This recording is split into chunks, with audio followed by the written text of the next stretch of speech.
Hello everybody, my name is Sophie and welcome back to another video. Silver Elite! Have you heard of it? Silver Wing, 4th Elite? Have you heard of it? This is the new Booktok sensation and it's described as thrilling and sexy and it honestly wasn't, I don't agree. But it totally could have been if the characters in this book had participated in my giveaway that I'm doing with my friends over at Bellesa. And guess what? You can too. So stay tuned to find out more. If you have not seen this book pop out anywhere, then you're honestly lucky because I've been fed so much content on it. I always say this, I'm nothing but a servant to my people, and it's really true. Most of the content that I've seen was negative towards the book, and especially towards the author, who is anonymous. Danny Francis, who are you? Show yourself. Accusations of AI have been thrown around. Is it written on the basis of 4th Wing? They fed an AI, they fed an AI, what the fuck? They fed an AI, 4th Wing and said, make it dystopian and maybe a little bit worse. And then this was born. But do I agree? ... As I mentioned earlier, I have another amazing giveaway with my friends over at Bellesa. We're giving away free toys or gift cards to everybody, so stay tuned. Bellesa is a by woman for women company for all things sexual wellness. Their mission is to empower everybody to embrace, explore, and celebrate their sexuality. I will show you guys some toys that I think are really great, but keep in mind that they have a huge variety on their website, not just toys, also accessories, so make sure to check that out. This is the Air Vibe for dual stimulation, for both the G-spot and the clit at the same time. I love their packaging. I think it's super sleek and discreet. It's also waterproof and of course rechargeable. And this one is also super quiet. So if you want something that's a little bit more on the low but still gives you that stimulation, definitely recommend this one. Now this one is so cool. If you've never had a toy recreate oral stimulation properly, this one's for you. If you can see, it stimulates the feeling of a human tongue with this little insert, but with more precision. It increases blood flow and clitoral sensitivity for more of like a ready to burst kind of build up. If you're wondering what this outside is, it's actually a suction cup and you can easily remove this one if you don't want it. So the suction cup acts like a clitoral pump, and then this side is actually a G-spot massager. It actually vibrates and you can use both ends however you like. The last thing that I want to show you guys is perfect for a date night and I think it's so fun. It's the key vibe with a key. This is discreetly wearable and fits right in your underwear. It's a little magnet that you can take off like this. Super comfy, super secure. And this is the controller that looks exactly like a car key. If you were to leave this remote on the table, nobody would notice. It is so realistic. You can even attach it to your keys if you want to. Alright, so here's the deal. I'm giving away free toys and gift cards to everybody who signs up to the giveaway. Make sure to click the link at the top of my description and I'll also pin it in the comments, so don't miss out. There's something for everybody. Everybody wins something. It's the easiest giveaway ever. Huge thanks again to Bellesa for sponsoring this video and making this happen. And now, onto the review. Actually, before we get into it, I do want to give a disclaimer. If you've read this book already and you like it, that's completely fine. I don't care. I am not somebody to judge, obviously. That's why I'm sitting here making this long ass video about this book. I don't judge any of you individuals. If you did not like this book, then so be it. Like, it's not gonna change my life and everyone's allowed to like what they like. Bad art is allowed to exist. And if you enjoyed this and you will read the sequel, which, oh, I forgot to look up when that's coming out. Okay, the author is not allowed to say, and it's a trilogy is what I just found out in their TikTok comments. But yeah, anyway, if you like this, that's fine.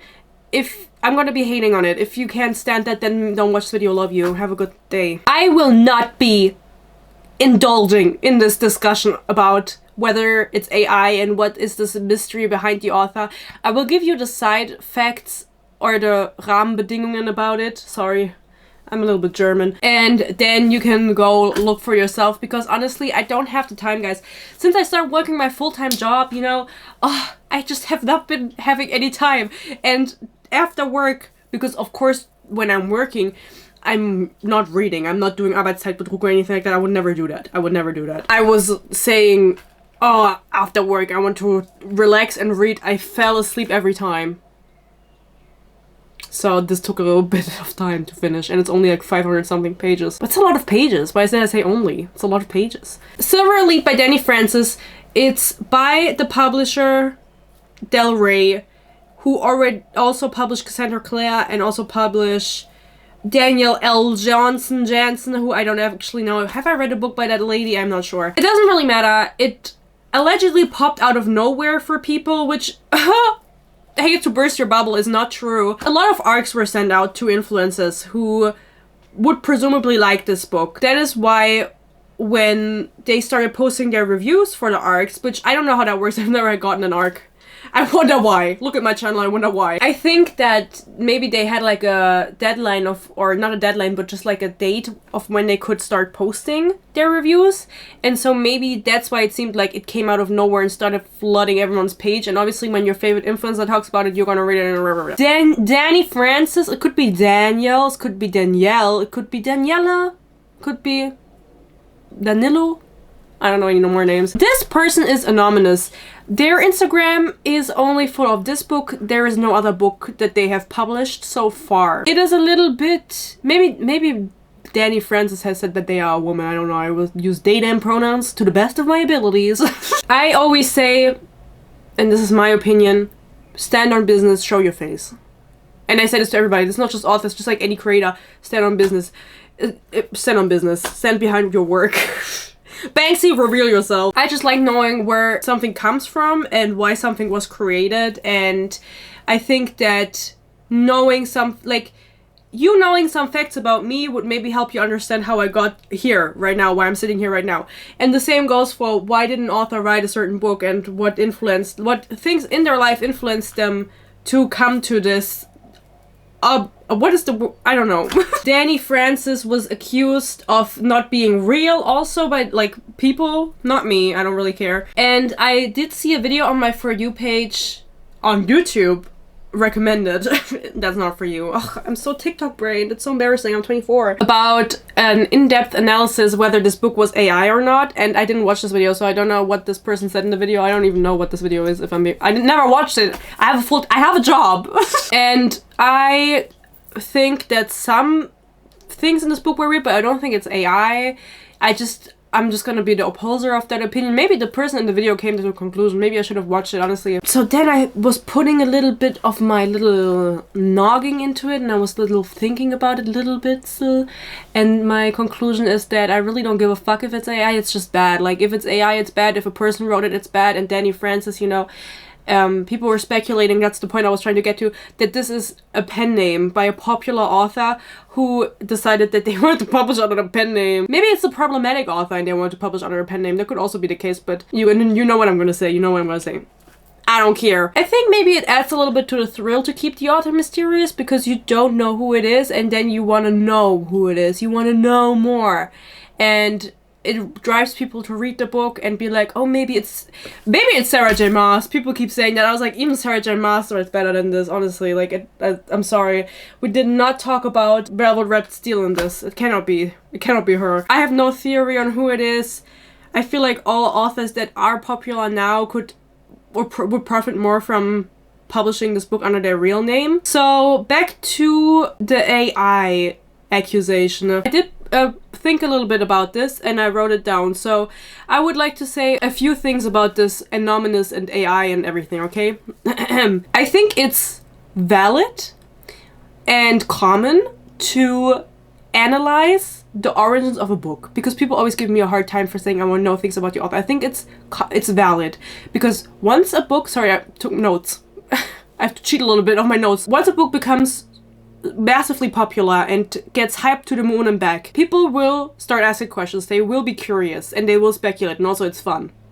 You don't like fun? I don't think that means that people are necessarily like having it out for the author or like on a witch hunt or anything. I think it's just part of the way we use social media and engage on social media. I also don't think that assuming that this is AI is automatically an attack, even though, of course, a lot of people use it synonymously. Synonym? Use it to say, like, you know, when people are like, oh, this book is Wattpad quality. People mean that in a way it's like insulting, even though there's good things on Wattpad, you know? And so saying, oh, this reads like it's written by AI is an insult, but it doesn't necessarily have to, like, literally mean, oh, this was written by AI, but just like, I don't like it. It's like it's slang. It's how the kids talk today. Especially with a book like this, the writing feels very stiff and formulaic and like just a bunch of scenes strung together. And I say this about a lot of books that I read nowadays, not back in the day because I didn't have a channel yet. Just because authors that are becoming popular now, they write books scene to scene, that there's nothing connecting these scenes. They are just strung together because she wrote like, oh, I want a scene where this happens and then the next scene this happens, but they're not connected very well. And so I think that's also encourages people to be like, oh, this is AI, because I think that's something AI would do. Also, not all criticism is immediately hate. Of course, people will start arguing, oh, let people like whatever they like. I let you like whatever you like. You clicked. I'm just sitting here. So a book can be bad and still be loved, you know. This book was really bad. There was nothing good about it, quite frankly, and the male flesh will come up. That's why it's in the back. There's not much else to say to preface this. I think I put my thoughts into your brain appropriately. Of course, what I do want to say also beforehand is that this is supposed to be a dystopian book, and dystopian books were really popular when I was younger, when I was like 13, 14. They kind of fell out of grace for no particular reason. I think fantasy just got more hype. We went from dystopia to fantasy to romantasy, and now I fear we are turning into dystopian romance, which therefore is not dystopian at all anymore. I think that the dystopian genre, and I think this is like not just my thoughts, this is just like the rule, is utilized to give political commentary. And it always follows political backgrounds, or it tries to comment on what we are going through right now, what issues we have in our real life right now. And this book is like, okay, but what if two people also fuck? And that's like the main focus of the story. How about that? And so the whole aspect of dystopia is thrown out the window, especially because there's a scene where her black best friend is sent to a slave camp and she's like, well, it's not that bad, they have beds. Nay. Got the cameras. So just keep in mind that this is, to me, such a mishmash, wish-wash of tropes in a setting that just doesn't work. You'll see when we talk about it, but this is to me not a dystopian, and I hope we don't see more of this coming out now and this doesn't set like a precedent of anything. Does that make sense? I don't know what precedent means. The world building in this book, I would like to start with that when we talk about the story. It's non-existent.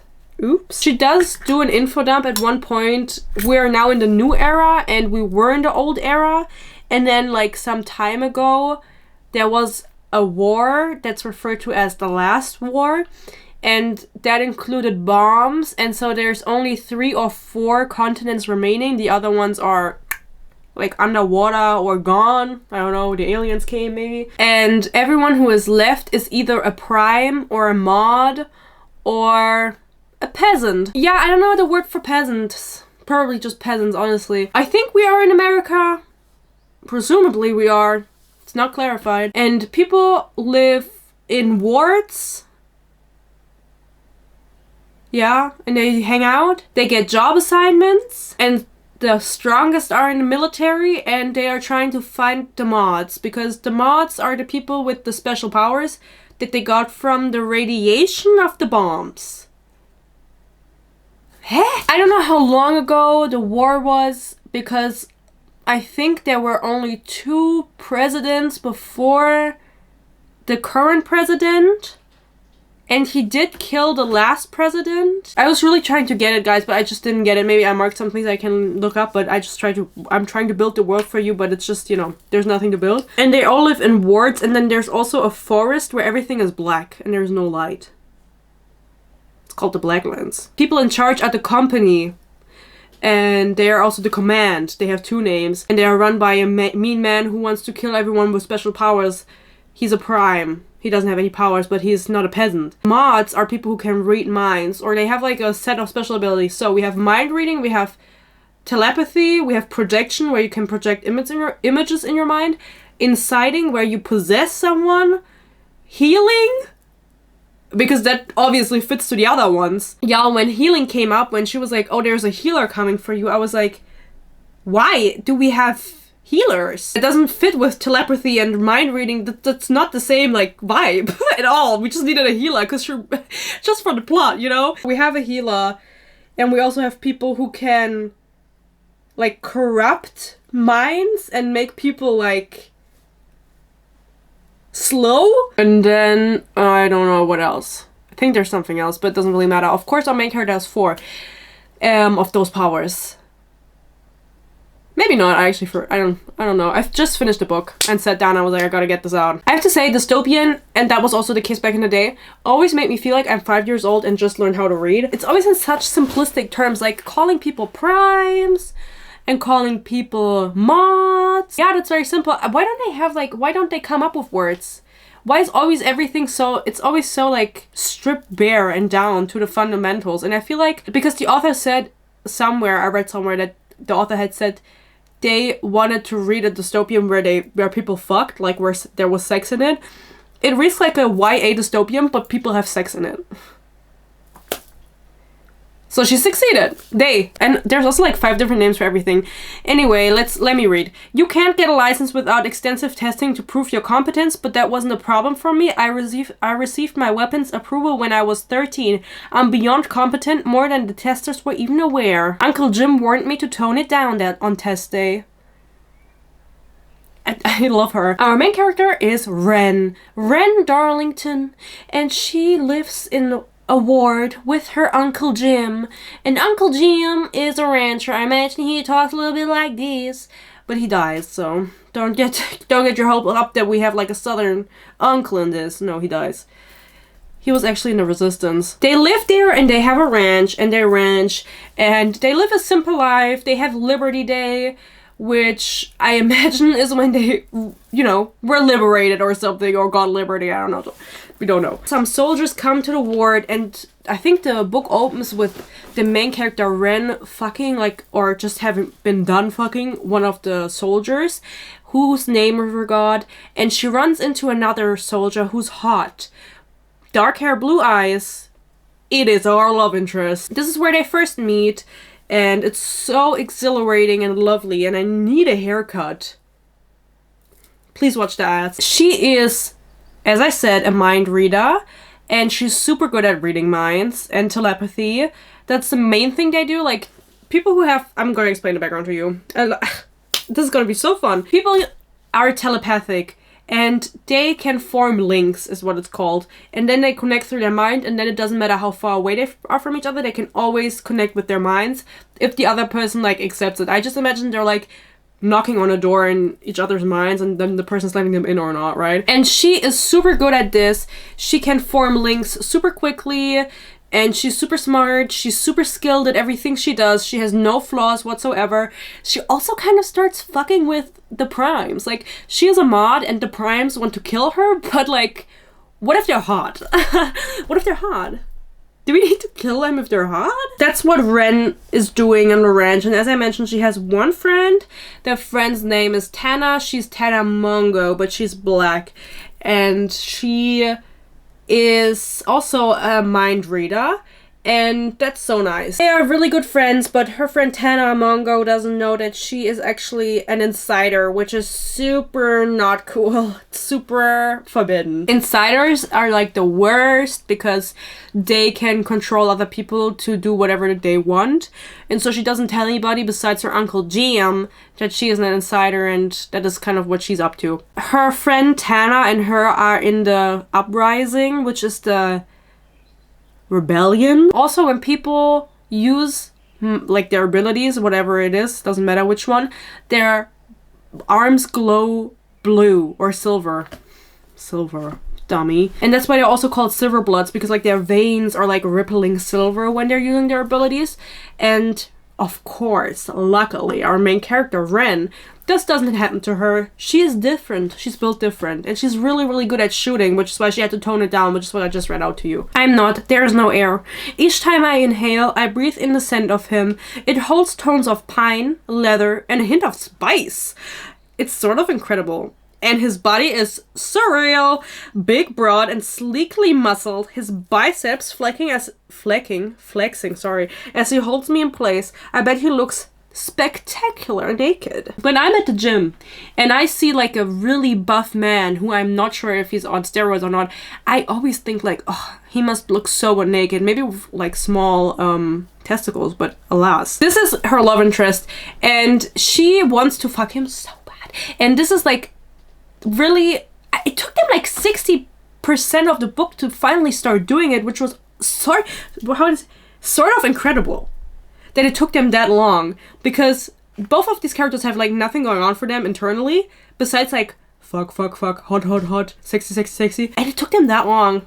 Yeah, you have to respect. I just spit everywhere. You have to respect. Whatever.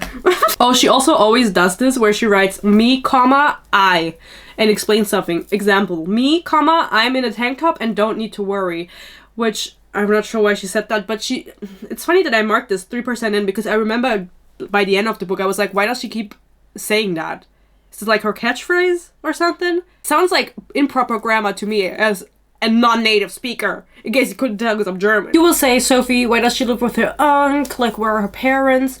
Well, her parents are dead. Her parents are dead, and her uncle explains to her, well, they were part of the resistance, and they gave her away when they realized she was super strong, and they didn't want anything to happen to her, and so they switched her identity. And so her uncle is not actually her real uncle, he is adjacent to her by being an old man that could be an uncle. But his real name is also not Jim, which she knows, but she pretends like she doesn't know once he gets taken because of her dumbass. But anyway, and her real name is not Ren, it's actually Stella Hess, which I don't really like that name. I've seen like 2 people say that they think this is I can't say the word, and I wanted to say N-word propaganda again, but I don't mean that N-word, I mean the German N-word that I can't say because I don't want to get demonetized. Nazi propaganda.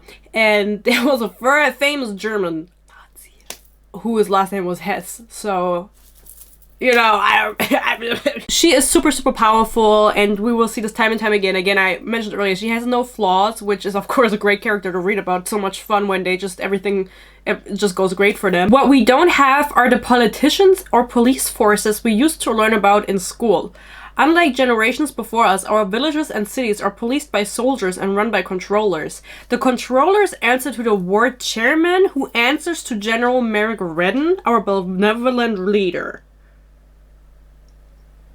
Okay. She, as I mentioned, just killed an animal, a coyote, because she shot it straight through his eye. And somebody supervises this, the hottie. I know I've been wearing this for the past 3 videos, but I have to be so real with you. My video filming schedule also falls on hair washing day, so she shoots this coyote through its eye, saving a child. And the hottie watches this, who is her love interest, and she returns home to her uncle and tells him that this happened, and he's like, are you fucking stupid? He is of course also a mind reader, and that's it. And then he gets taken and shot. I don't want anything serious, I'm only 20. That's old enough. Listen, don't get married at 20. But you can't be in a serious relationship at 20, bitch. People start talking about her making this incredible shot through a coyote's eye. And so the commander, captain, whatever the fuck he is, gets a whiff of this. And then their ranch gets infiltrated with command. I don't really know who's who and who's like, I don't know who's in whose team. They take her unk because they figure out that he is Julian Ash, which is of course an amazing name. Julian Ash, the famous deserter who used to be in command but deserted 15 years ago and then started raising Ren. And they take him, and he's like telepathically telling her that they are there. Command's here, and she goes, Uncle Jim, are you okay? I'm coming back. And he goes, absolutely not, stay put.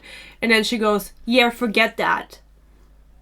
I fucking hate books, honestly. I get it, but do we always have to disobey? She never listens to anybody in this fuck-ass book, you know? Her uncle tells her, don't come here, it's dangerous. She still goes there. Later, the people from the rebellion tell her, oh, don't tell your friend they're coming to her village. She tells her friend they're coming to her village, and then she gets sent to the slave camp that I mentioned earlier. I mentioned everything earlier, I don't even have to say anything anymore. So exciting, 7% in, I decided to mark something, because I was like, this is not gonna come up again. And it didn't! I was right! Several decades ago, someone in the government tried to implement a more cutting-edge approach to identity checks. Microchips embedded under the skin.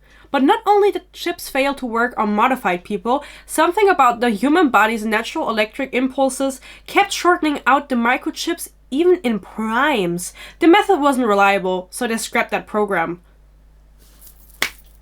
Okay! Next, why are you telling me this? Because it has no relevance to anything. Okay, maybe they're like, she's world building, she's giving us some background information. This is not relevant to anything. If you mention something like this in the book, I'm imagining that they were gonna come up again. What, this completely irrelevant paragraph to anything. They take her uncle, as I said, they take him to the city, to the point. I don't know. The point is the capital, maybe? I'm not sure where it is and what it is, but he gets taken there, and so she decides to follow and save her uncle because she contacts the uprising and she's asking them, are you going to rescue him? And they say, no the fuck we're not. We don't really care that much about your uncle. He doesn't have any value to us. And she's like, I can't believe it. I'm going to go save him. She goes to save him. Obviously she can't, because what the fuck's she gonna do? This entire sequence is really odd to me, or not odd, what's the right word?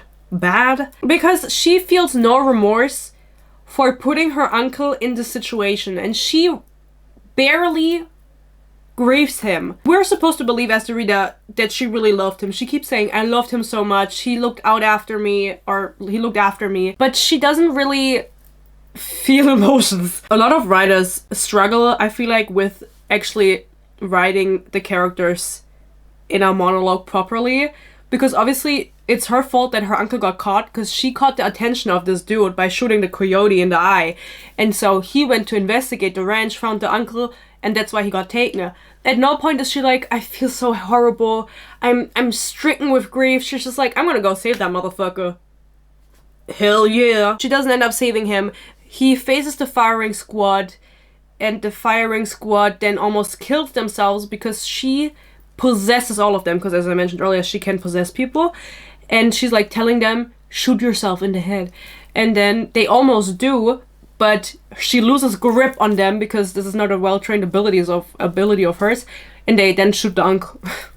Rip. They shoot the unky dunk, and I don't know how many people are in this crowd, because then after, people start, or she gets caught by the command, by the soldiers, and they're like, oh, you were the one controlling the soldiers, you were the one controlling the soldiers. She's like, no, it wasn't me, I don't know who it was, it wasn't me. And it's just like, how out of the entire crowd, because I imagine there's a big crowd, did they pick her? Does she look so out of place? How do the people look different in this point place than on the ward, or in the ward? How was she so easily distinguishable? We don't know. They just, she turns to leave and they're like, wait, you stop. Why her? Why not anybody else? It's not explored, and it's not explained, and nothing in this book is explained further. We only get these random ass sequences about microchips. Is this like a comment on how we were microchipped during the COVID vaccination, or what? Alas, her uncle dies. She mourns him by saying, I'm so sad that my uncle died, and that's it. It's not like there's, it's just so sad. To me, it's sad that he died, to her, not so much. She gets taken and is surprised to find out that the person who is in command, wherever she is, the captain, is the hot dude from back in her town that smelled so sort of incredible, right? Do you remember? His name is Cross. It felt a little bit weird to me because the way I understood it is that religion is banned in this world.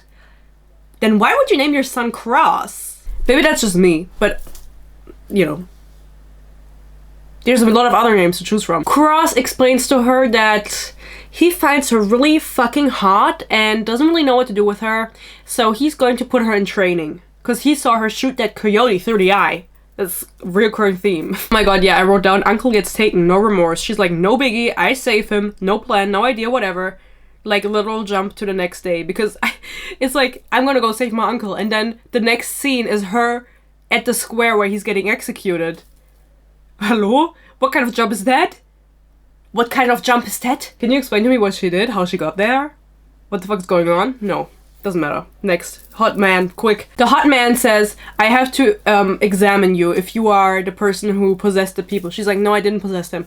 A big, tall, hot lady comes in, who I imagine has a blonde bob, because for some reason, evil women always have a blonde bob. Or at least a bob. The blonde bob lady says, I'm the strongest mind reader in the world. I have a tattoo.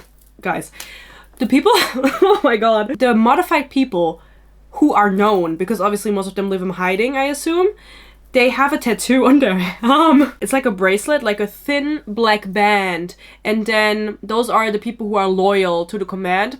And the people who are slaves also have a red band. They have a black and a red band. So they get little tattoos on their wrist, on their arms. You just put it here, some numbers maybe. And that's the way they're marked. And so she has a black tattoo because she is loyal to the command and she's working for them. She's a super powerful mind reader, the blonde bob lady.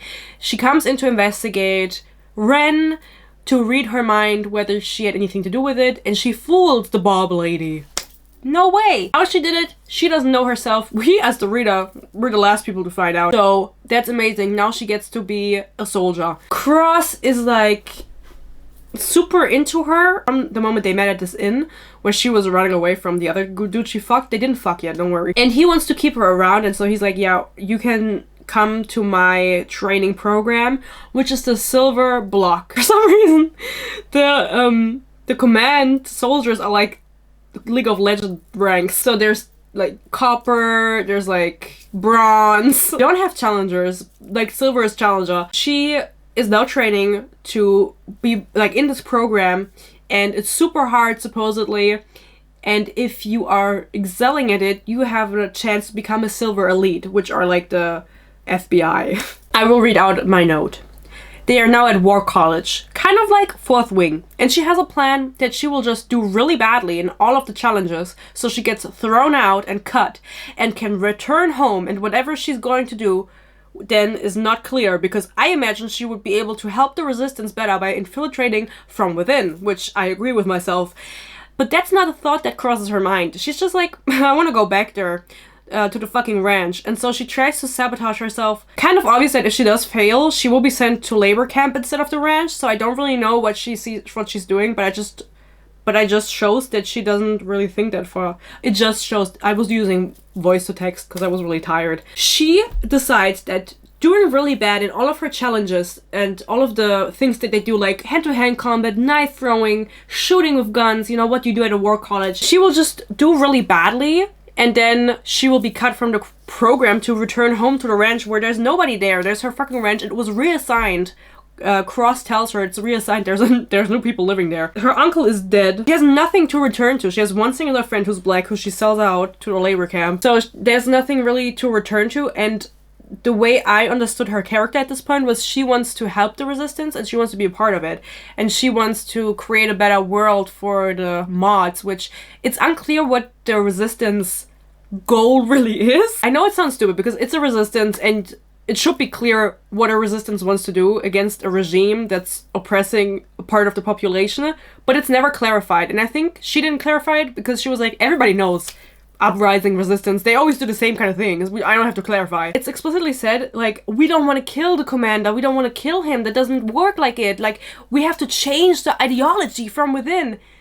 But you are just bombing and stealing the whole time from the primes, so I don't know how this is supposed to work, like how you're supposed to reach this goal. Of course, we meet our Fourth Wing friend group gang in this war college scenario, and they are all cardboard cutout people, no depth, no character.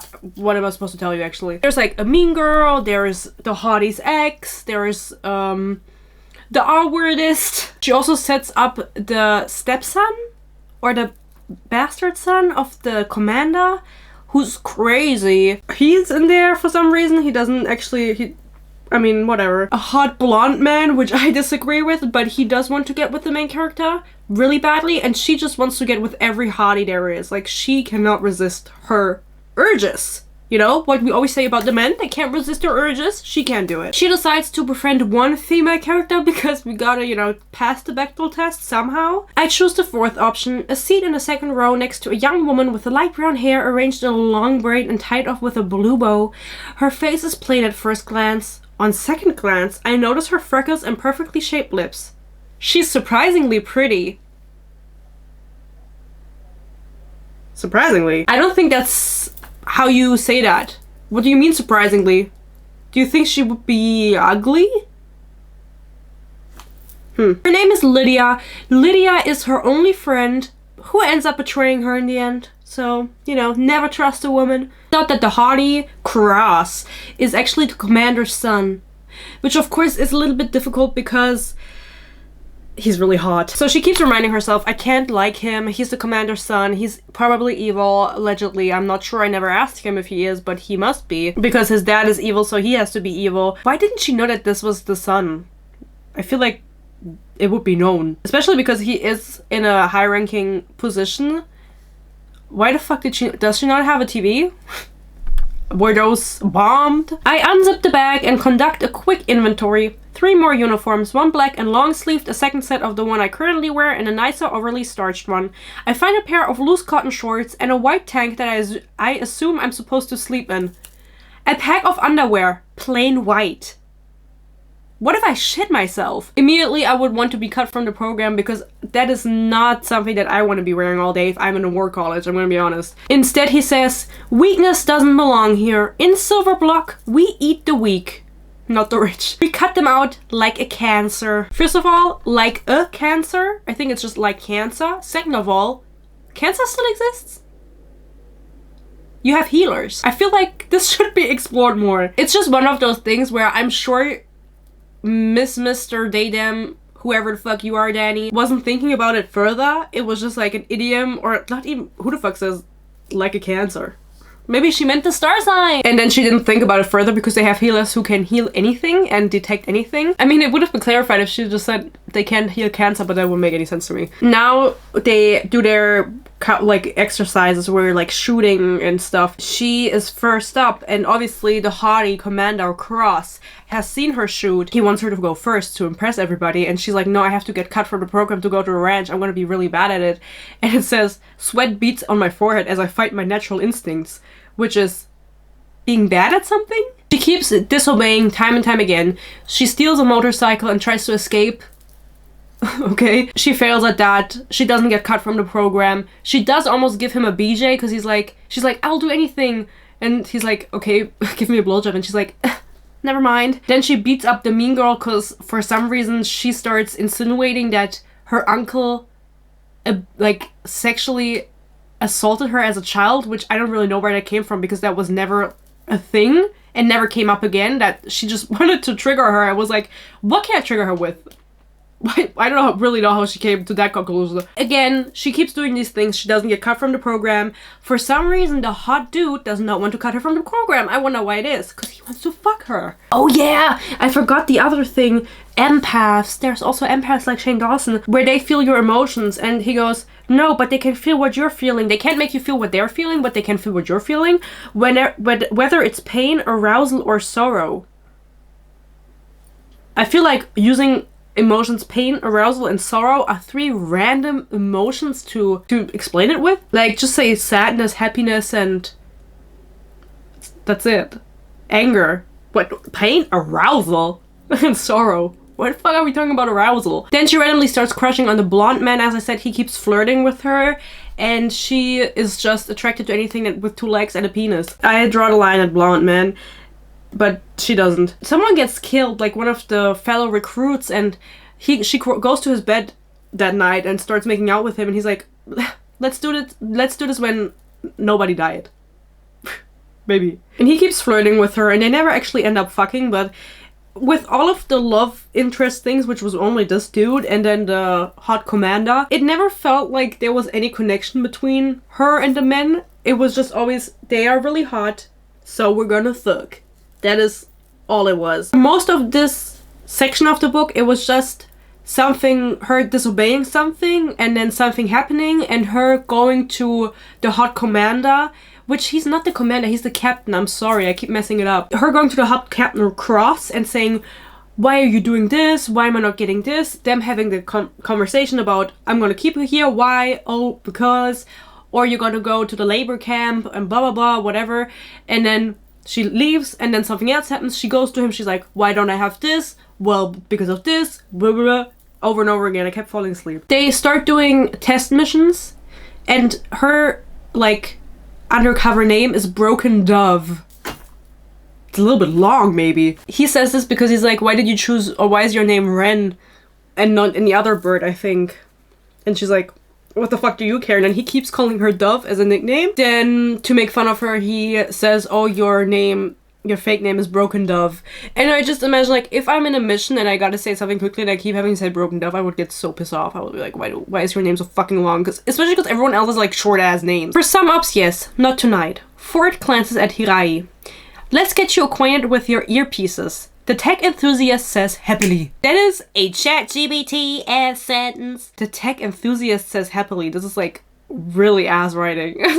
But the tech enthusiast, he never comes up again. I think at one point they go into like the pit.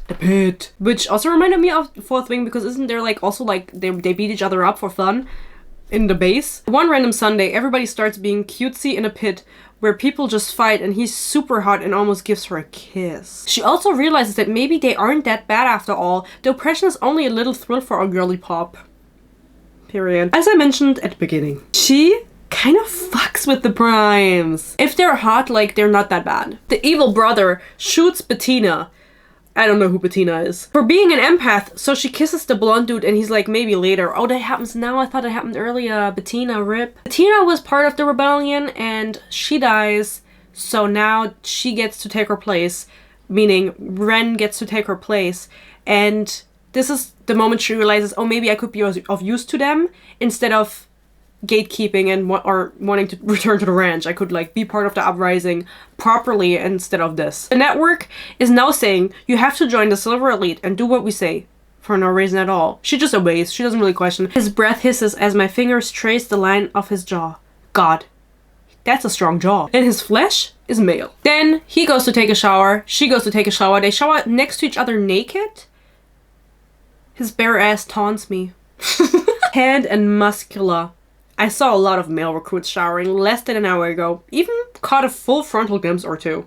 But nothing gets my pulse racing faster than the sight of a naked cross stepping into the shower. She loves a good man butt, you know what I mean? Man ass, male flesh. I clench my teeth, steeling myself against his potent sex appeal. The smut in this book is also very mediocre.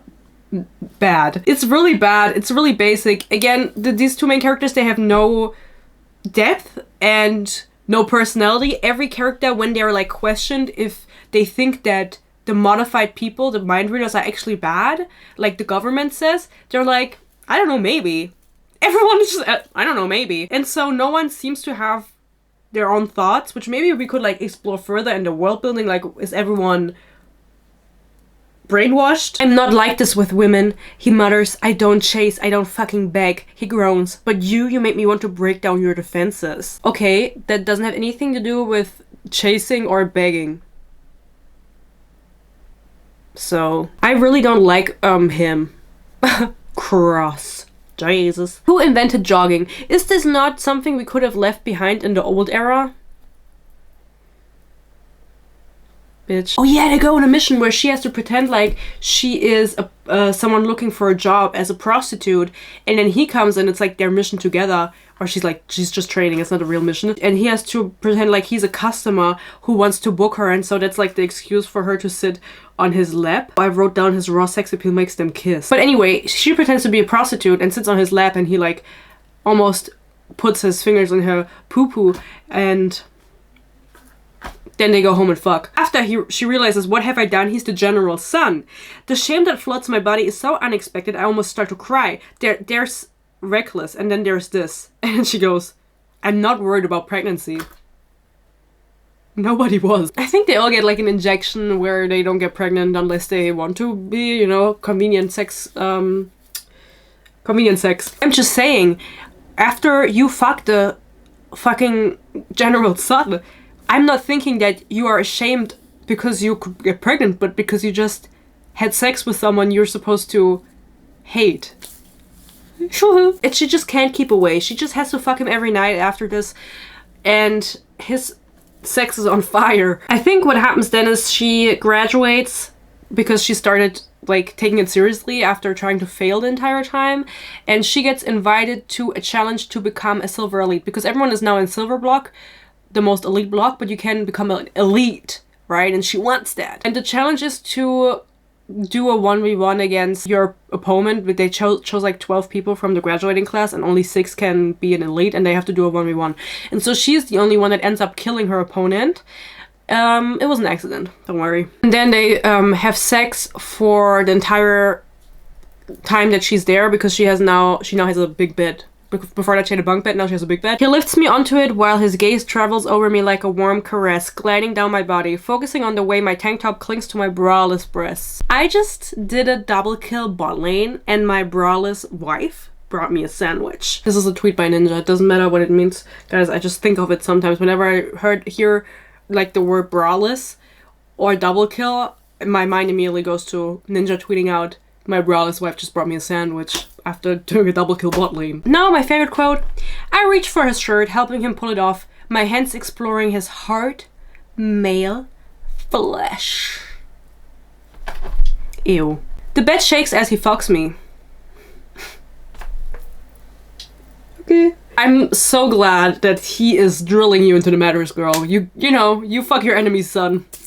Go ahead. I think a lot of things happen in this book, and the pacing is really quick, and it's really like no thoughts book, which I have some thoughts, so that's a problem for me. We find out a few more things before I get to the end. One of them is that some people who get radiated and have the ability to mind read don't have strong enough minds for it, and therefore go crazy and hear voices in their head, and they are in a hospital and get experimented on. Why would the government do this? Don't look too closely, I got ready for bed. Her bestie gets exposed, as I mentioned earlier. She visits them while they're being interrogated for being part of the uprising, and she's like, just tell them where the tunnel is, because there's like a secret underground tunnel, and then they'll let you go to the labor camp. They won't kill you, they'll let you go to the labor camp. To the slave camp. She refers to it as slave camp. And then they're like, ugh, okay. The dude, the dad, he tells them where the tunnel is. She goes to her friend who's being kept at a different place, walks in the door, sees that she killed the soldier who was watching her because he tried to R-word her. Then Ren makes up a lie where she's like, I actually killed him. I walked in on him doing that to my best friend, and so that was my reaction to kill him. Cross doesn't really believe her, but he's like, you're too hot to be dismissed, so okay. And then she tells her friend, hey girl, you're actually not gonna be let go. You're gonna be sent to the slave camp instead of killed, because that's better than being killed. Her one black friend that she has, she's being sent to the slave camp. After this happens, she's like, 2 months have passed. She now works at a salt mine, 12 hours a day. But I've seen pictures of the accommodations. They have a bed, they have food. It's a prison, or it's a cage, but it's a gilded cage. The slave camp? A gilded cage? Girl. Now I will tell you the big boom and reveal of this book and ending. It's something I haven't mentioned at all yet, which is crazy because it's like supposed to be one of the big parts and you can go without it, obviously. When these mind readers are children, they can randomly link with other mind readers, and it's like just when they're children and they can control their powers. And so when she was a child, she connected with someone, and his name is Wolf. It's an alias that he picked when he was like 6 years old, and her alias is Daisy, and they've been communicating telepathically ever since. I wonder who this Wolf guy is. It's Cross. She realizes this when they visit his mother, while her friend is in the slave labor camp, like right after. She's on a date with him. He gets a notification that something's wrong with his mom. They visit the mom. Turns out she is also a mind reader, but she's one of those mind readers that can't control it and therefore goes crazy. And she realizes while she's there that there's a lot of things that are like the same as what Wolf had described to her, because they had always not really revealed much about themselves and, you know, just talked because they didn't want to endanger the other. And it turns out that Cross is Wolf, and she reveals this while they're almost fucking, and he's like, who are you? How do you know all these things about me? And she's like, I'm Daisy. And he's like, oh my god, I love you. He says, I love you. This is the big reveal we all noticed. So the general's son is actually Ahmad, the thing that the general hates the most. Instead of like telling him, hey, or pushing him to join the rebellion, the uprising, because the general is killing all of their people, he's like, no. She mentions it one time and he's like, I don't really want to do that. And she's like, okay. Can I give you a BJ? He does say at one point, or she says like, oh, how can you do this? You kill the other mods. And he's like, no, I've never killed one of them. It's all my soldiers. I don't kill them. You know who else used that excuse? The Nazis. So anyway, she seems to be fine with this explanation of his. They keep being together. Then there's a Jubilee ball. This is the ending of the book. At the Jubilee ball, the mean lady with the mean bob, sees her and she's like, I had a vision. Oh yeah, some people also have visions. I don't know. I had a vision of you here and it's you and you're a mind reader and I'm gonna kill you. And she possesses this lady and makes her shoot herself in the head. Then Cross comes to fix the situation, which is so nice of him. He cleans it up. She then goes to her room to get ready for the ball, because she was in some room to set up something for the rebellion, doesn't matter. Then in her room, her best friend Lydia, who I mentioned once, who's surprisingly pretty, comes in the room and is like, let's get dressed. Lydia then sees, oh my god, your scars are healed, because of course she was whipped as a child. No, I'm kidding. This is not a fantasy book, nobody got whipped, but she did have huge burn scars on her hip, because that's where her blood mark was. The blood mark is a birthmark that's red and signifies that you are a modified person with multiple powers. Her uncle, Jim, who's dead, he poured hot water over her when this mark manifested at 7 years old, so the scars would cover it up so nobody would know. And then there's this healer who's also working for the rebellion, and the reason she had the scars removed, at first she was like, no, I don't want it because I have the birthmark under it. Everyone would know who I am. The reason she then had it removed was because she was fighting with Cross, because he was like, how can I ever trust you again? You lied to me about everything, that you are in the uprising and a bunch of people were killed, blah, blah, blah. And then to prove how much she loves him, that's her explanation, to prove her love to him, she decides to get the scars removed and just tell him everything, like about all of her abilities and everything that she can do and has experienced. And he's like, that was the dumbest idea you've ever fucking had. And it was. Like, genuinely, why the fuck would she do that? And then this girl, Lydia, sees her blood mark, and because she hates the modified, reports her to the police that doesn't exist, and they want to capture her. She goes to jail or something. Cross gets her out. Her and another soldier, whose name I forgot, venture through the black forest where there's no light in the forest at all. It's just black. And make it through the forest to the rebel base. It also gets revealed that one of the dudes, the blonde man that she kissed at one point, she thought he was dead. He's part of the rebellion and he survived, and she meets him again. And also, while she was going through the Black Lands, she found a letter from her uncle, because they used to live there. That's why she knows the Blacklands so well. She can see in the dark. Where I'm just gonna read it out to you and you can tell me if it makes sense. And also, I don't know if I forgot to say anything, but I really don't care. Oh, I did forget to read something out. I've been a bad boy, says Cross to her. The bombing your parents coordinated. To the uprising, your parents are known as the Tin Block traitors. They are responsible for the loss of countless modified lives. Your mother betrayed her people and your father helped her do it. I love you as if you were my own daughter. I will love you even after I'm gone, little bird. Burn this letter after reading. Self-destructing in 3 seconds. Yeah, well, anyway, he just reveals to her that her mother and her father weren't actually part of the rebellion and helping them, and gave her away for safety reasons, like to keep her safe.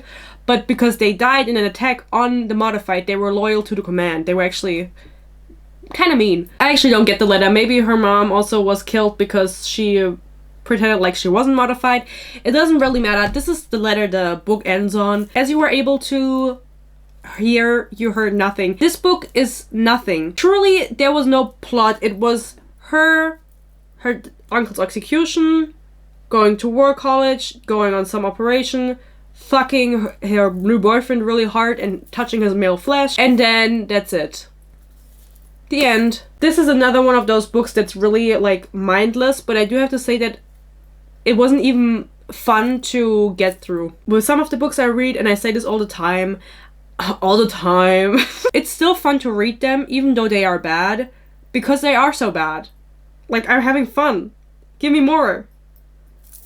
I don't want to overdo it. With Fourth Wing, while I was reading that, at least it was a little bit fun, because it was just so stupid that it was fun. And that's why I keep hate reading that, and I'm gonna hate read the second book of this too, maybe. Depends if I feel like it. But it was really just like a revolving door over and over again, the same conversations happening, the same scenes happening in like a little bit of a variety, them just being strung together like patchwork, like there was no transition. Ren is super annoying, wanting to be a badass, not questioning, like she is questioning to the establishment that there is to a certain extent, but then continuing to fuck the commander, and then he, who's also modified, doesn't want to rectify the situation at all or do anything to persuade anyone.